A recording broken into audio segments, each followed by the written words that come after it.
नमस्कार। जय तंत्र मंत्र केंद्र में मैं आप सबका हार्दिक स्वागत एवं अभिनंदन करता हूं। मेरे प्रिय भाई बहनों, मैं आपको बताऊं, आज बहुत ही अद्भुत साधना बताऊंगा, लेकिन उससे पहले कुछ जानकारी बताना जरूरी है। यदि आपने हमारा चैनल अभी तक सब्सक्राइब नहीं किया है तो लाल वाली बटन दबाओ और घंटी बजा दो। कोई शुल्क एवं चार्ज नहीं कटेगा।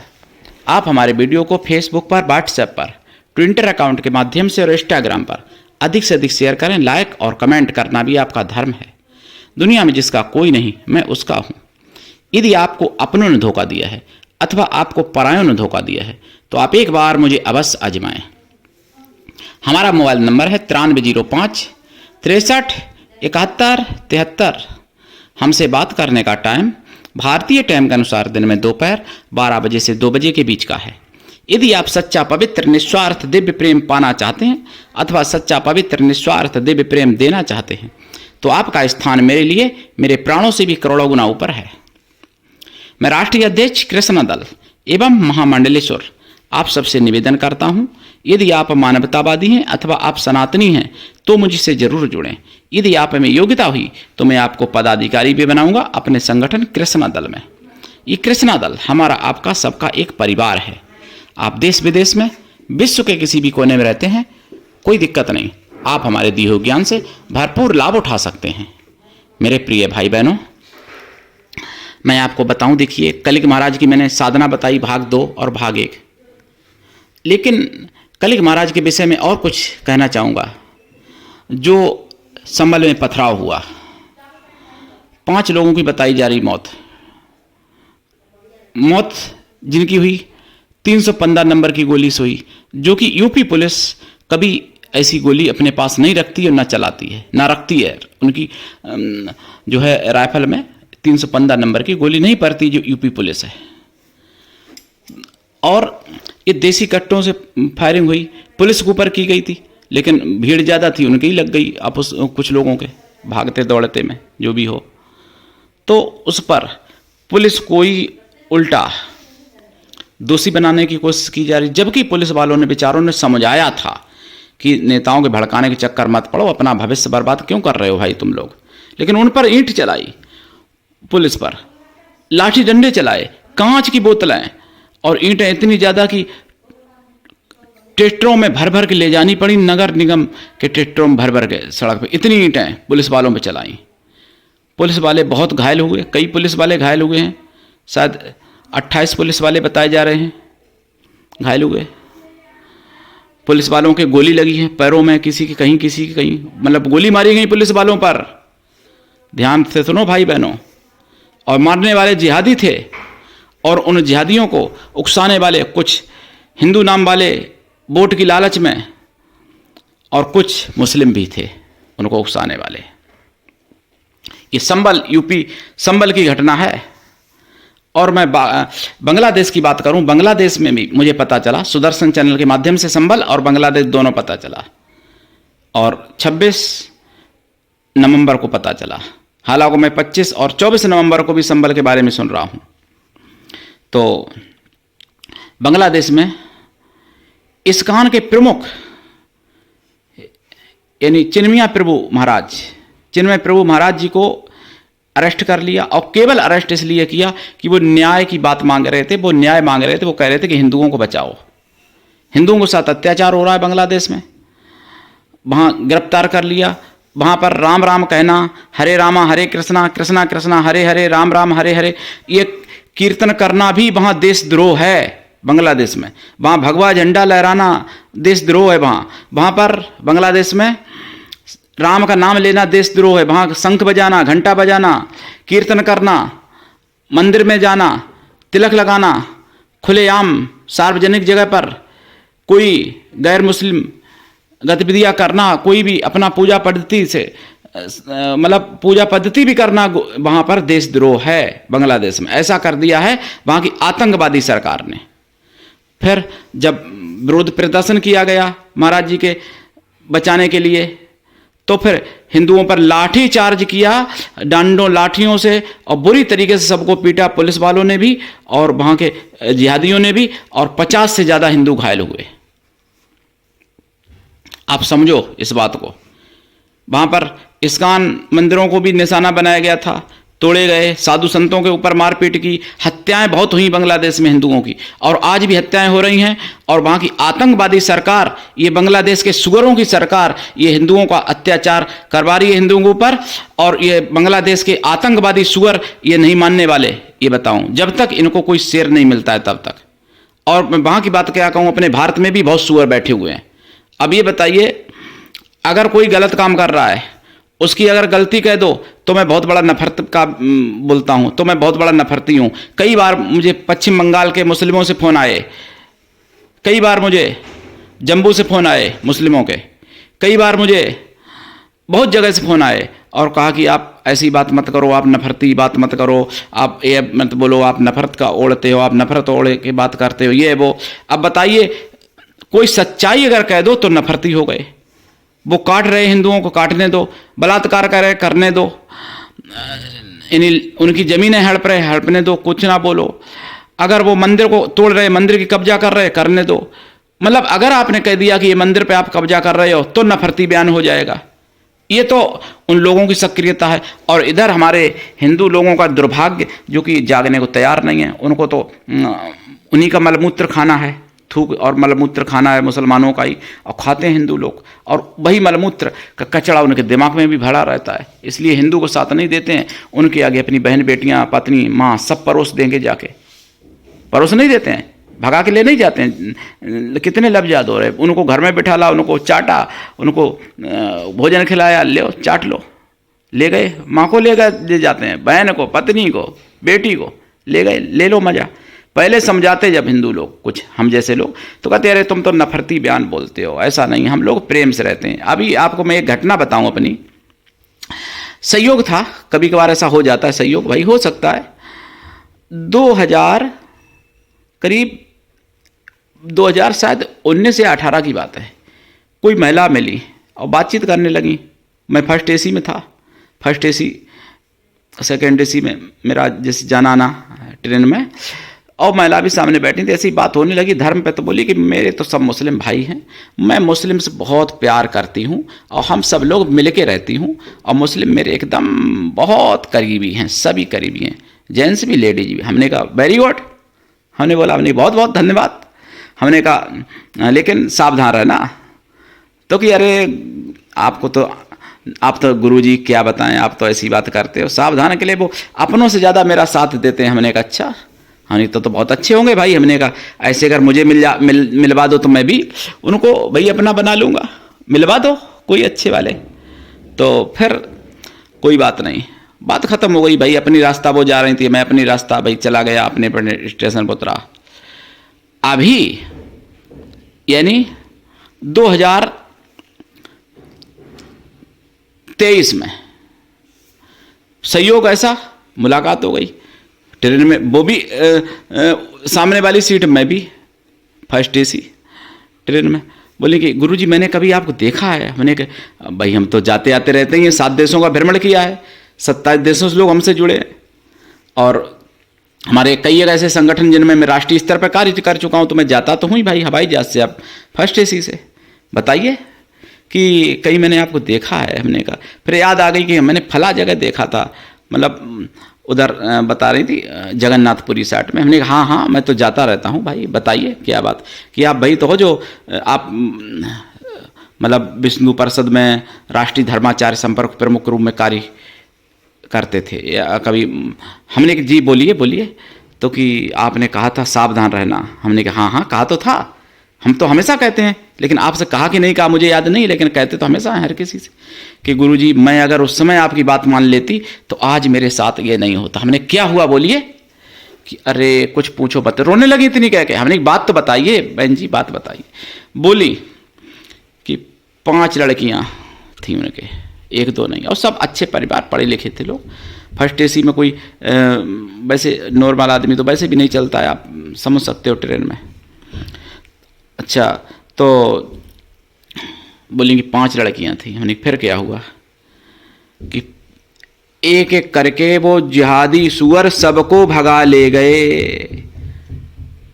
हमने कहा आपने उनको मिठाई नहीं खिलाई, बोले कि गुरुजी हम आप हंसी बना रहे, हम तो, हमने कहा हंसी क्यों भाई, आप तो प्रेम से रहती थी, आप बोल रही हो मैं प्रेम से रहती हूँ, मैं, वो अपनों से ज़्यादा साथ देते हैं। तो अब बताओ आपने उनको मिठाई खिलाई कि नहीं? भाई लड़की की शादी तो करनी थी आपको, शादी कहीं ना कहीं तो करते ही, तो वो उन्होंने कर ली, उसमें अब आपको क्या दिक्कत? शादी तो होनी थी लड़की की। कि नहीं शादी नहीं गुरुजी, नरक बना दिया जीवन। मैंने क्यों? कि उसने सब गहना गुड़िया सब मंगवा लिया लड़कियों से, पूरा घर का कैश जो भी था मंगवा लिया, और धीरे धीरे करके मंगवाता रहा अलग अलग से, और पाँचों को फंसा लिए थे। हमने कि जब घर में बैठा लोगे, जब घर में खिलाओगे, जब अपनों से ज़्यादा तुम्हारा साथ देंगे तो अपनों से ज़्यादा फिर तुम्हारा सब कुछ करेंगे ना भाई, सभी साथ देंगे पूरी तरीके से। फिर बोली कि ऐसा हो गया, अब हम तो कभी सोचते हैं खुदकशी कर लें, खुदकशी करने का विचार भी आता है फिर पलट जाता है। हमने खुदकशी करने से वो थोड़ी कुछ हो जाएगा। तो हमने अब उनके साथ हो कि साथ हैं, लेकिन एक दो मुस्लिम आज भी हमसे जुड़े हैं, आते हैं घर पर, उनका परिवार पूरा, वो ऐसे नहीं है। हमने ठीक है भाई, भविष्य में जब वो ऐसे निकल जाएं तो तब फिर और कुछ बताना भाई, और क्या बताएं। तो बता रही थी कि तो ऐसे हिंदू पाँचों को भगा ले गया, और फिर भी दो अभी भी जुड़े हैं, यानी उनका नंबर है, माँ का नंबर है। समझ रहे ना भाई? तो ऐसे हिंदुओं के ऊपर कचड़ा चढ़ा हुआ है आँख में और कानों में। और अगर हिंदू कोई अगर यही एक को भी ले जाता ना, तो फिर कोई अगर तो जाति पात में लड़ते, अरे वो अगर मतलब फला जाति का ऐसा ले गया, उसका ऐसा, तो सभी जाति खराब हो जाते हैं। वो वहाँ कह रहे हैं कि सब ऐसे नहीं होते हैं, 5 ले गया तब भी 2 जुड़े हैं, वो ऐसे नहीं है, वो बहुत अच्छे हैं। तो चाट लो उनको, खूब चाटो, मलमूत्र भी वो तो खिलाते हैं, खाओ। तो ये हिंदुओं का है सिस्टम। इसके लिए क्या किया जाए भाई बहनों? और दूसरी बात, ये मेरा अनुभव, खुद व्यक्तिगत मेरा अनुभव है, उस महिला का सहयोग था जो मुलाकात हो गई। ऐसे भाई ट्रेन मिल जाते हैं, कभी कभार ऐसा होता है कि भाई हम 10 साल पहले मिले थे, कभी तो ऐसा हुआ। तो देखिए, ये तो बांग्लादेश की बात रही, और मैंने बताई, और जो बांग्लादेश में ऐसा हो रहा है, अपना अनुभव बताया, संभल की घटना बताई। और जिनको आप वोट देते हो, तथाकथित हिंदू नाम वाले, कोई किसी पार्टी के नेता, कोई किसी पार्टी के नेता, वो उन जिहादियों को एक बेचारा और एक सभ्य अच्छा संस्कारी व्यक्ति घोषित करना चाहते हैं, और बीजेपी को कोसेंगे, पुलिस वालों को कोसेंगे, और संतों को दंगाई कहेंगे, संतों को क्या क्या कहेंगे। देखिए, तभी हिंदू अगर आज चाहे तो आज भी सब कुछ हो सकता है, लेकिन एकजुट हो। अब एकजुट हिंदू नहीं हो पा रहे, ये सबसे बड़ी बीमारी है, और सबका पतन का कारण है, सारी समस्याओं का कारण है एकजुट हिंदू नहीं।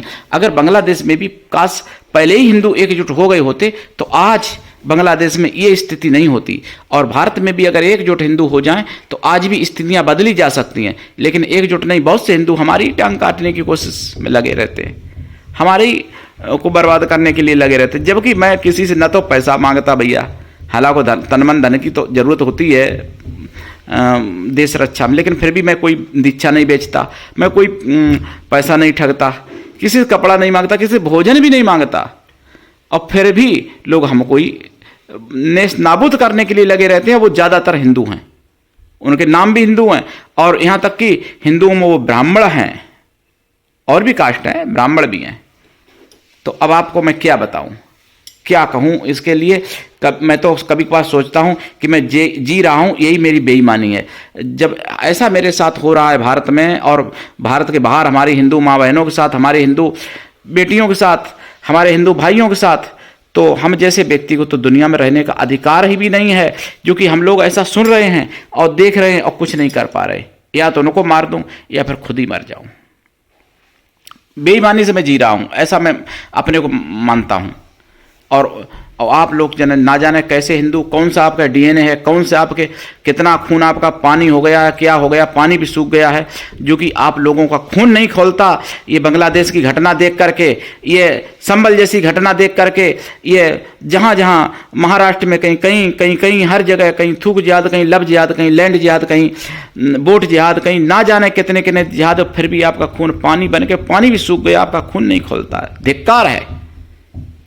कैसे हिंदू हो आप लोग, मुझे नहीं पता। मैं तो अपने को अपना जीना भी पसंद नहीं कर रहे हैं, सही बताऊं मैं। अगर कोई भाई धार्मिक हिंदू है, कोई तपस्वी पूजा पाठ है, उसके हाथ से अगर मेरी मृत्यु हो जाए तो बहुत अच्छी बात है। मैं जीना नहीं चाहता अब ज़्यादा, सही बताऊं तो। क्यों कि हिंदुत्व का कार्य करें और हिंदू धर्म के लिए अगर शरीर छूट जाए, अगर हिंदू धर्म के लिए, हिंदू रक्षा के लिए, हिंदू धर्म के लिए, गौ रक्षा के लिए अगर प्राण जाते हैं तो कोई पाप नहीं पुण्य ही होता है। और भाई मैं चाहता हूँ अब खुदकशी करना नहीं चाहता, नहीं तो बहुत रास्ते होते हैं। खुदकशी करना बहुत बड़ा पाप है मेरे प्रिय भाई बहनों। मैं बहुत हताश हूँ, लेकिन हाँ ये जरूर है कि जितने हमारे सब्सक्राइबर हैं, जितने हमारे वो हैं, आप लोग सब खरे सोना के सोना हो, 24 कैरेट सोना हो, मुझे ऐसा पूरा विश्वास, मुझे आप लोगों पर कोई डाउट नहीं है। लेकिन बात यह है कि केवल विचारों से नहीं, परिश्रम करने से काम बनेगा, पराक्रम करने से काम बनेगा। केवल विचार लिखने से, केवल मैं साधना बता दूं, साधना सुन लेते हो, साधना कर लेते हो, या साधना करने लायक तो बने रहो। साधना करने लायक तभी रहोगे जब बचोगे तभी जब संगठित होगे। और संगठित भी होने के साथ साथ संस्कार भी होंगे, अस्त्र शस्त्र के भी और शास्त्र के भी। नहीं तो संगठित तो गिंजाई बहुत संगठित होती हैं, गिंजाई जो खेतों में निकलती हैं, बहुत सुड़ी कीड़ा मकोड़ा संगठित होते हैं, लेकिन वो बेचारे क्या कर लेते हैं। और संगठित मधुमक्खी होती हैं जो कि मतलब वो अपना रंग दिखाती हैं तो फिर आदमी की मौत तक कर देती हैं। समझ रहे ना इस बात को? तो इस बात को समझना चाहिए और जागना चाहिए आप लोगों को। साधनाएं तो मैं बताऊंगा ही आपको, साधनाओं के बारे में कुछ बता दूं। देखिए पर्वता देव के बारे में जो पूछा गया था हमसे, पर्वता देव देखो अमर नहीं कर सकते और सब कुछ कर सकते हैं, यानी अमृत नहीं दे सकते और संसार में सब कुछ दे सकते हैं, सब कुछ पर्वता देव।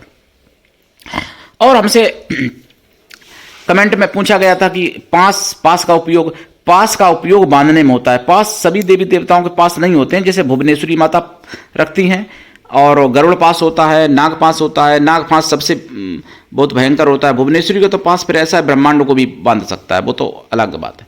लेकिन और जैसे नाग पास से राम लक्ष्मण को बांध दिया था, तो पास सब देवता नहीं रखते हैं, कुछ देवी देवता पास रखते हैं। तो उस पास से बांधा जाता है और बांध के व्यक्ति को खींचा जाता है मारने के लिए।